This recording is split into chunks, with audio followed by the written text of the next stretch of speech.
אנחנו נמצאים בפרשת יתרו, ובתחילת הפרשה מופיע הדבר הבא: וישמע יתרו כהן מדיין חותן משה את כל אשר עשה אלוהים למשה ולישראל עמו, כי יוציא השם את ישראל ממצרים. באופן פשוט בפסוק כתוב שיתרו שומע את מה שהקדוש ברוך הוא עשה לעם ישראל. מה הוא עשה לעם ישראל? הוציא אותו ממצרים. זה מה שמופיע. אבל אם אנחנו מכירים את רש"י, ועוד מעט אנחנו גם נראה אחד המדרשים, אבל בכלל המדרשים השונים, הם בעצם קצת מנתקים את הפירוש שלהם מהפשט.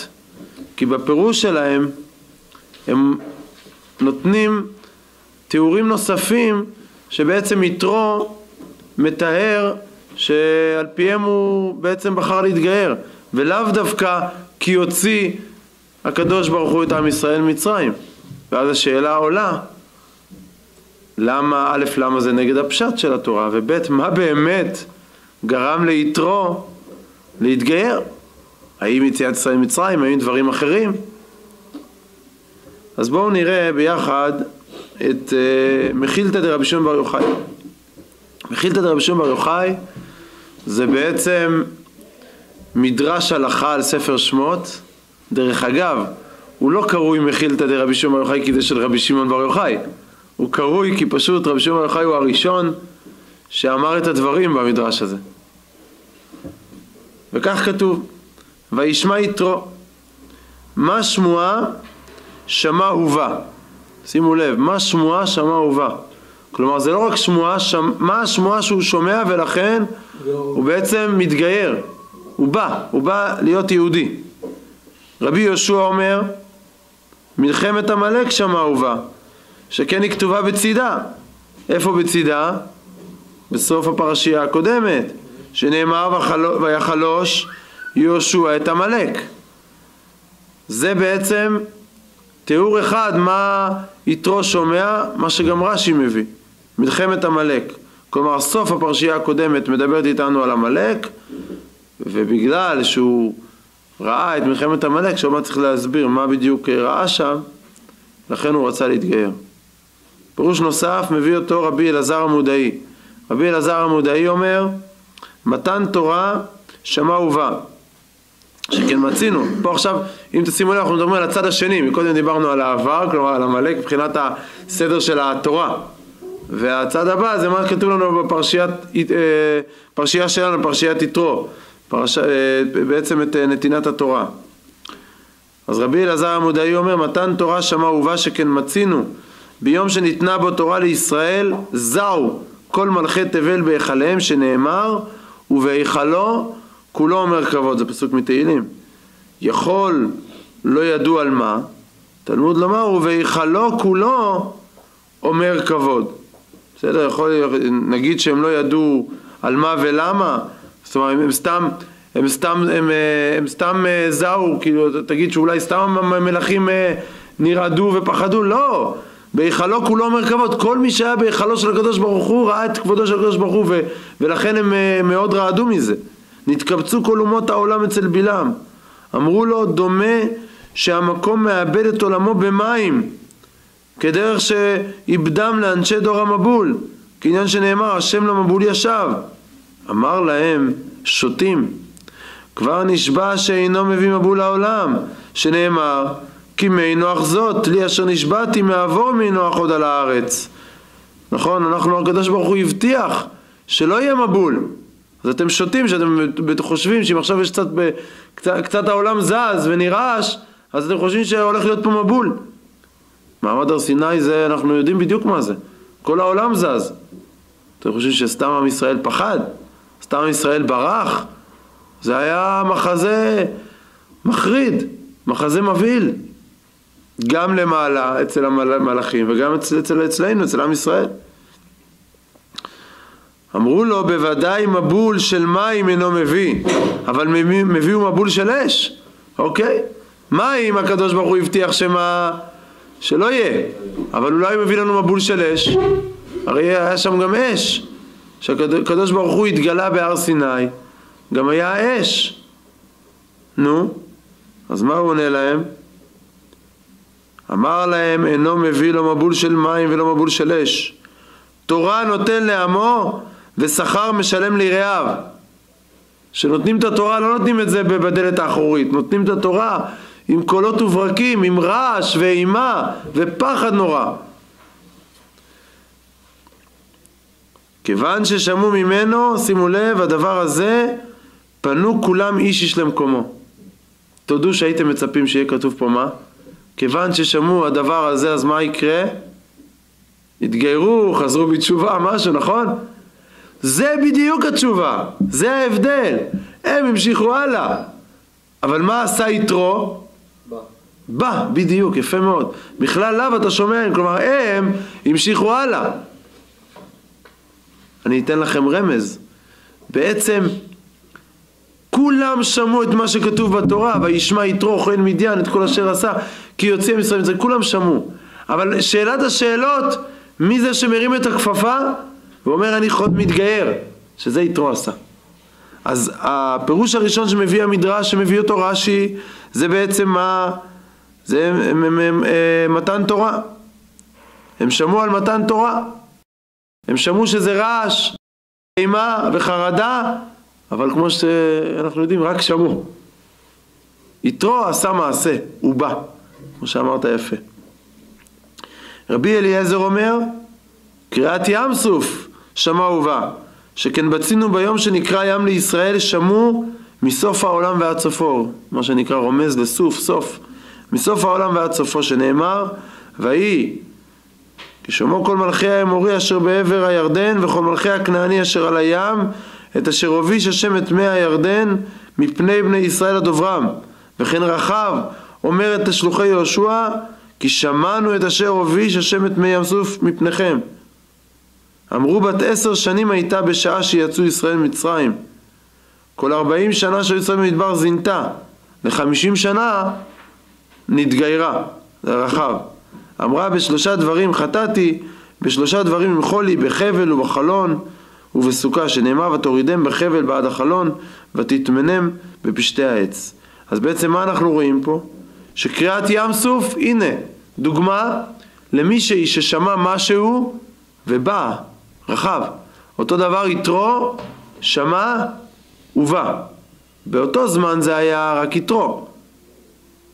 מעבר לשאר מלכי האומות שלא רצו להתגייר, יותר מאוחר רחב הסכימה להתגייר. כלומר רצתה להתגייר. מה? בקריאת ים סוף? כן, אחרי.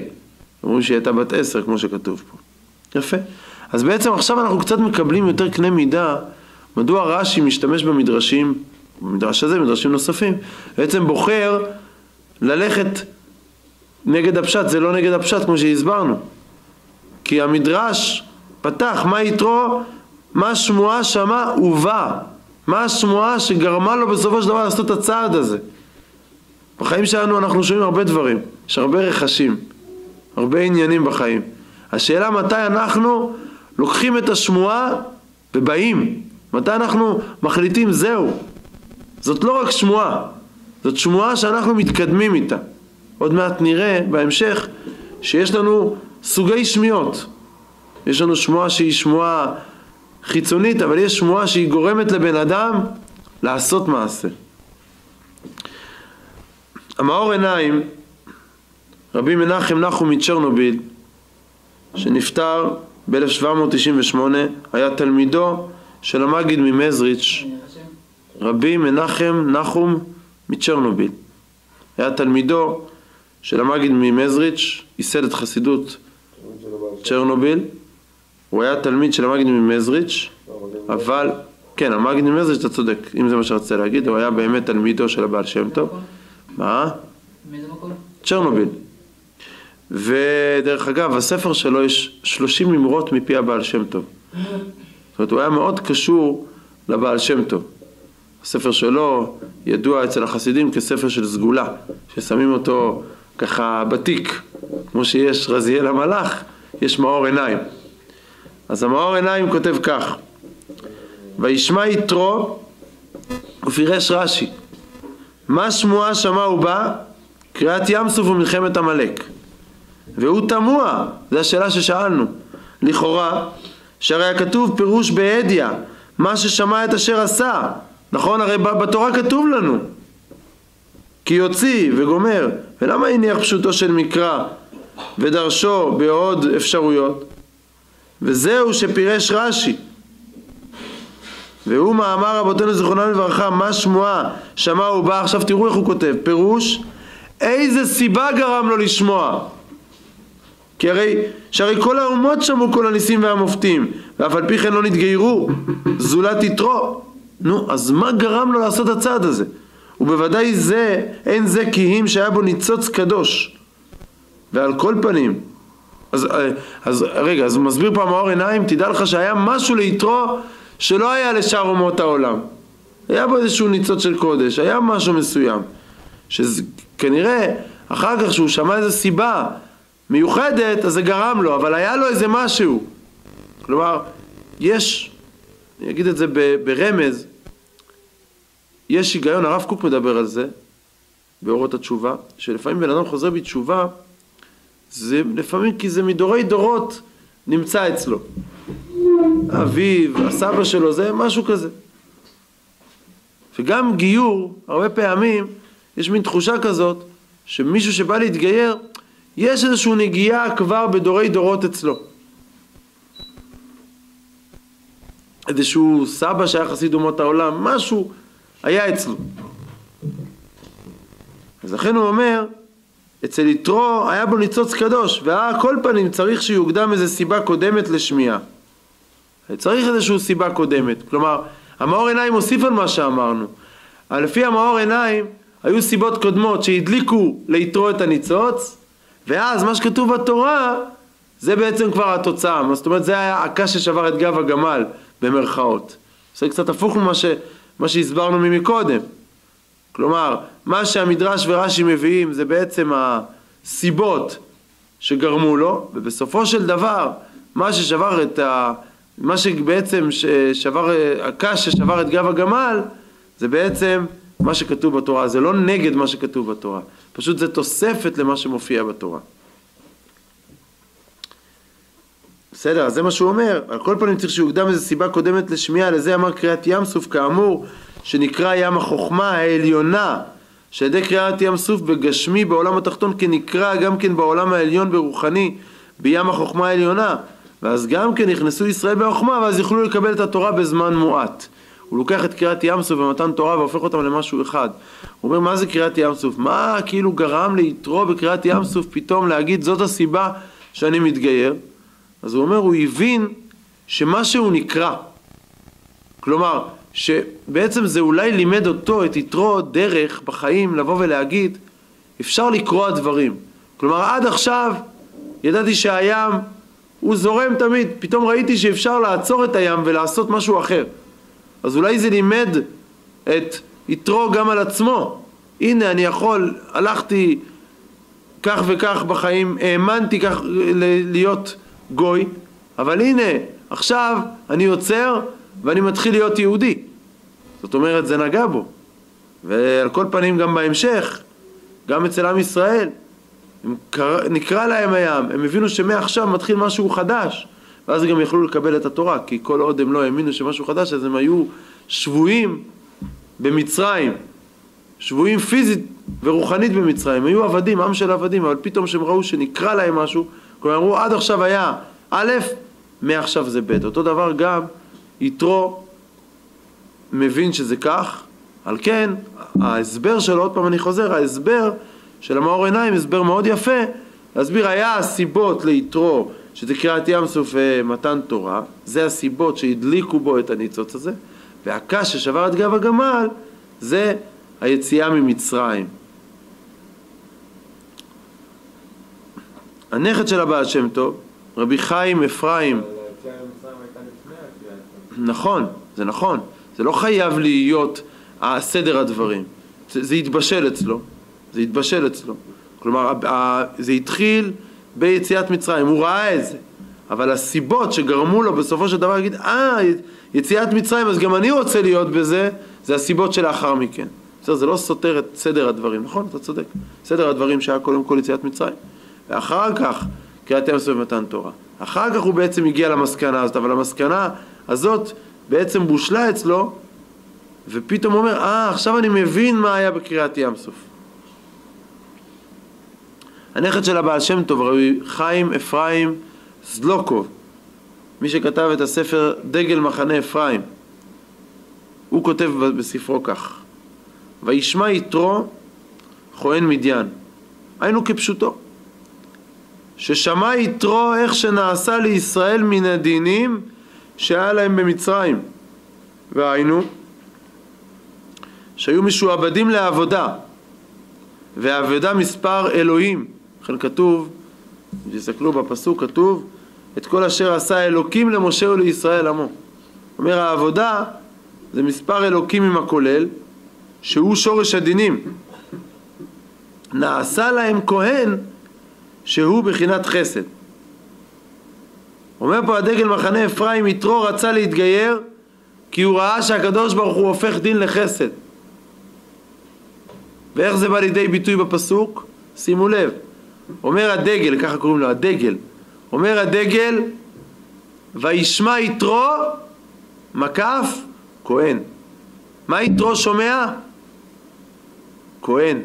הוא שומע שהקדוש ברוך הוא נעשה לעם ישראל ככהן, כחסד. מה הכהן עושה בעצם? מה הכהן בעצם פועל את הפעולה פה? הכהן הוא איש של חסד. הוא לוקח בעצם את הקורבנות, מקריב אותם בשביל עם ישראל, בשביל להפוך מה? דין לחסד. וזה הקדוש ברוך הוא עשה, הקדוש ברוך הוא הופך דין לחסד. על כן, אם אני רואה שיש דבר כזה, שאפשר להפוך דין לחסד, גם אני רוצה להתהפך. גם אני רוצה להפוך משהו מאלף לבית. זאת אומרת, זאת עוד סיבה שיתרו שומע ורוצה להתגייר. כלומר, אמרנו את הפירוש של המדרש שרש"י מביא אותו, שזה קריאת ים סוף ומלחמת עמלק, הוספנו עכשיו גם וישמע יתרו כהן. הוא רואה שהקדוש ברוך הוא הופך דינים לחסדים, אז הוא רוצה גם.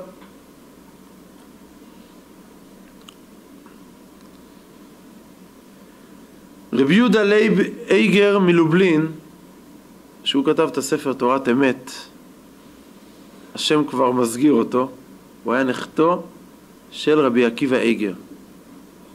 אותו רבי יהודה לייב אייגר מלובלין, בעל התורת אמת, הוא נפטר ב-1888. הוא היה תלמידו של רבי מנחם מנדל מקוץ, הוא גם למד אצל מי השילוח, רב מרדכי יוסף ליינר מאיזביצ'ה. הוא בעצם ייסד את חסידות לובלין. עד היום קיימת חסידות לובלין. יש בעצם ישיבה שאנחנו מכירים אותה שנקראת ישיבת חכמי לובלין. זאת לא חסידות לובלין, צריך לזכור, אבל זה היה בלובלין. לובלין זאת עיירה בפולין. עד היום יש חסידות שנקראת חסידות לובלין. ואותו רבי יהודה לייב אייגר מלובלין, היו מקנים אותו רב לייבלה. ככה היו קוראים לו, רב לייבלה. אז רב לייבלה אומר כך, עניין הקדמת וישמע יתרו למתן תורה הוא כדי ללמד דעת לבל יתייאש שום איש חס ושלום החפץ בחיים האמיתיים, ממש דרך לחיים, ורואה בעצמו כי כבר עברו עליו עידן ועידנים ואין נוגע לו להאיר עיניו ממחשכים ושיתום טעם החיים. כן, יש אנשים שאומרים, מכירים את זה שאתם בא לבן אדם, אתה מדבר איתו חצי שעה על משהו בכלל, אתה צודק. אז אתה אומר לו, נו, אז אתה איתי? הוא אומר לו, לא, אני כבר 30 שנה עושה את אותו דבר, עזוב אותי, אתה איש צעיר, תעשה אתה את הדברים כמו שאתה מבין. אבל אתה אומר לו, אבל אני מסכים איתך, אתה מסכים איתי, לא? בוודאי. נו, אז למה אתה לא מהפך את דעותיך? כי אני כבר ככה, זה עידן ועידנים שאני עושה ככה. אומר פה רב לייבלה, האדם צריך לצאת מהדבר הזה. גם שאתה עידן ועידנים, פועל פעולה מסוימת, מה שנקרא, אתה צריך לפעמים להיות כמו הווייז, לחשב מסלול מחדש. ומהקדמה זו, יחלץ חושים לפתוח בהשם ולצפות לישועה. מהדבר הזה, מהקדמה, איזה הקדמה? הקדמת יתרו למתן תורה. שימו לב שגם קוראים לפרשה פרשת יתרו. לא קוראים לפרשה הזאת פרשת מתן תורה, קוראים לפרשייה פרשת יתרו. מההקדמה הזאת של יתרו מה לומדים? שימו לב, קל וחומר. אם יתרו שלא היה הורתו ולידתו בקדושה, זכה להתקרב. קל וחומר איש הישראלי, נצר מטה, כרם השם, בוודאי יוסיף אומץ לשמוע וללמוד עד עת בו ישועתו. כלומר, אנחנו לומדים פה קל וחומר. איזה קל וחומר לומדים פה? יהודי שנולד יהודי, והוא ממילא קרוב לקדוש ברוך הוא ודבק בקדוש ברוך הוא, אז ברור שמה? ברור שהוא צריך לשמור את מצוות השם, לקבל את התורה. זה ברור. למה? כי אם יתרו שלא נולד כך ובכל זאת בחר לעשות איזשהו הפיכה על החיים שלו, אז ברור שבן אדם רגיל שכבר חי חיי תורה, ברור שהוא צריך לקבל את התורה ולהמשיך ולקיים את מצוות השם. בסדר? זאת אומרת, אומר פה התורת אמת לא רק הסבר למה יתרו רצה להתגייר, אלא מה אנחנו לומדים מיתרו, ואולי גם למה פרשת יתרו נקראת פרשת יתרו, כי היא מלמדת אותנו לקבל את התורה. זאת אומרת, תסתכל על אחד שהוא גר, שהוא הופך את כל עולמו גם בגיל מבוגר, ולא אומר אני כבר חי ככה. איך יודעים שזה כל כך מסובך היה ליתרו? כי יתרו היה כהן מדיין. הוא בעצם, תחשבו על זה שנייה, שמגיע עכשיו הבן אדם שהוא מתויג כבן אדם הכי הפוך מעם ישראל, ואומר כן, עכשיו אני איתכם. זה עושה רושם, זה עושה רעש. נכון? וליתרו לא היה גם שום סיבה שבעולם לעזוב את זה, ואם הוא עוזב את זה, סימן שזה נכון, אז ודאי עלינו, שאנחנו כבר חיים ככה, ברור שאנחנו צריכים לעשות את זה.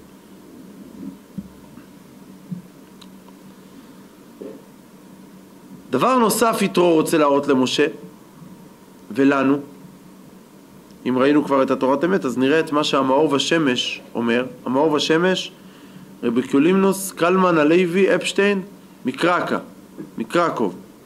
הוא היה מגדולי האדמו"רים. הוא חי בין השנים 1753 ל-1823. רבי קולימנוס קלמן הלוי אפשטיין מקרקוב. אומר המאור ושמש כך: כששמעו שנתגייר יתרו והיה חושש שמא לא יקבל אותו משה. למה?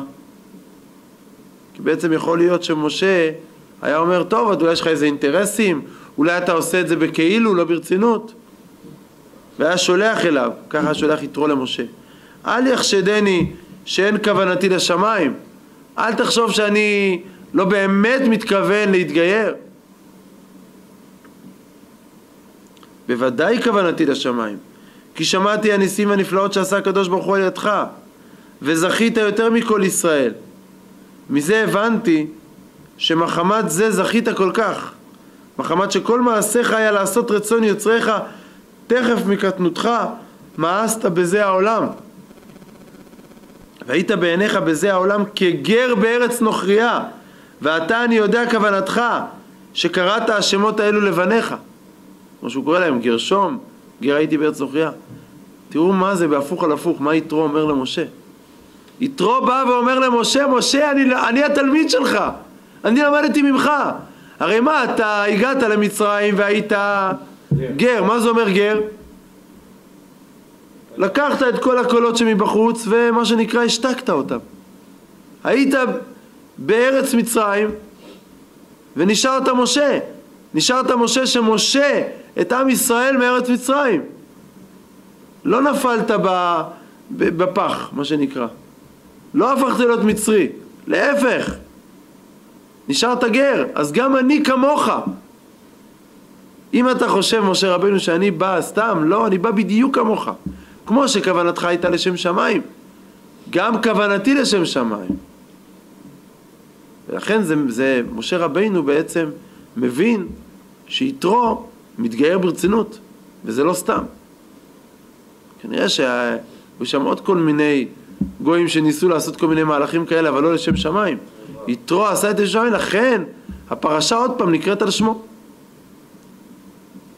אז פעם אחת אמרנו שהיא נקראת על שמו כדי ללמד את אותנו קל וחומר. פעם שנייה כדי להראות שהוא בדיוק כמו משה רבינו, הוא גר. כמו שמשה רבינו היה גר בארץ נוכריה, כך גם אנחנו, כך גם משה רבינו וגם אנחנו צריכים להיות גרים לפעמים, ולא לשמוע את הרחש גחש מה שנקרא, ולנסות להיות כמו שאר הגויים, אלא להיות יהודים, ולהיות גאים בדבר הזה. הדבר האחרון שאיתו נסיים היום, וזה בעצם מלמד אותנו מה זאת שמיעה אמיתית. זה בעצם רבי נחמן מברסלב. רבי נחמן מברסלב כתב ספר שנקרא ליקוטי מוהר"ן, אבל נגיד עליו מילה, על הספר הזה, שהוא ספר אחד אולי הספרים הבסיסיים ביותר שקיימים בחסידות ובעבודת השם, ממש אפילו למעשה.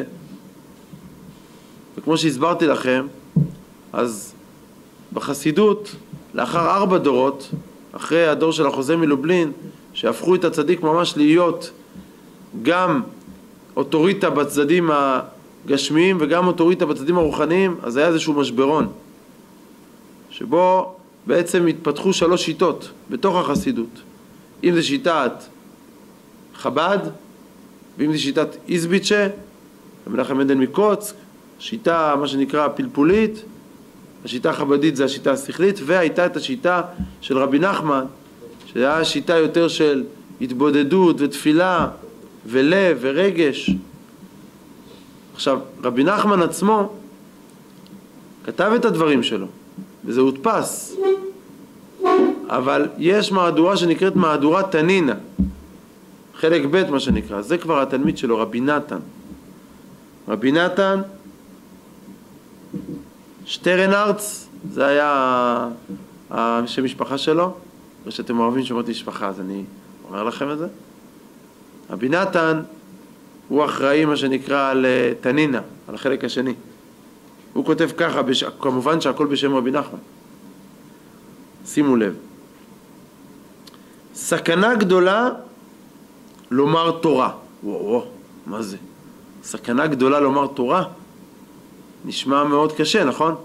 מה זה סכנה גדולה לומר תורה? אז בואו נמשיך, נראה מה הוא מתכוון.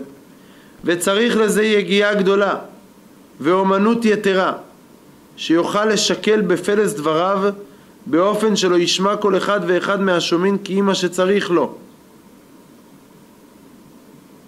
צריך להיזהר, שאתה מלמד תורה, אתה צריך לדעת שכל אחד בעצם אתה צריך להיות בטוח שכל אחד שומע באמת שהוא צריך לשמוע.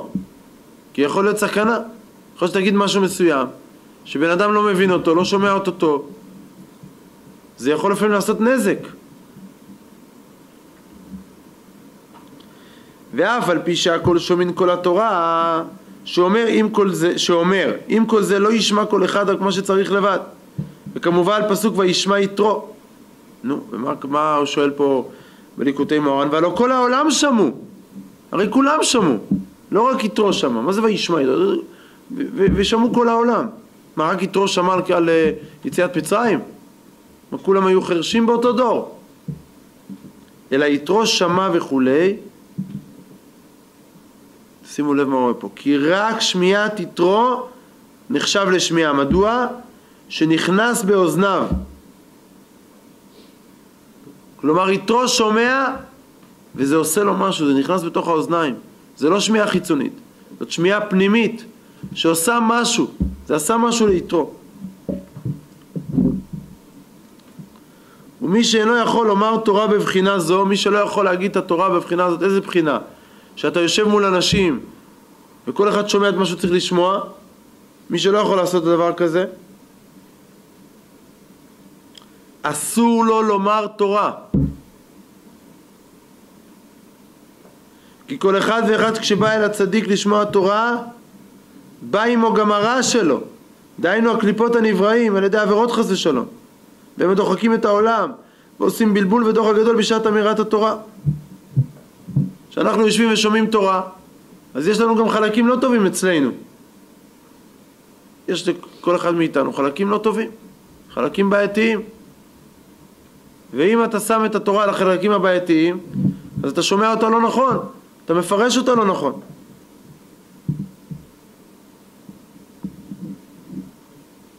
וזהו שאמרו רבותינו זיכרונם לברכה, אי דחקא דקאלה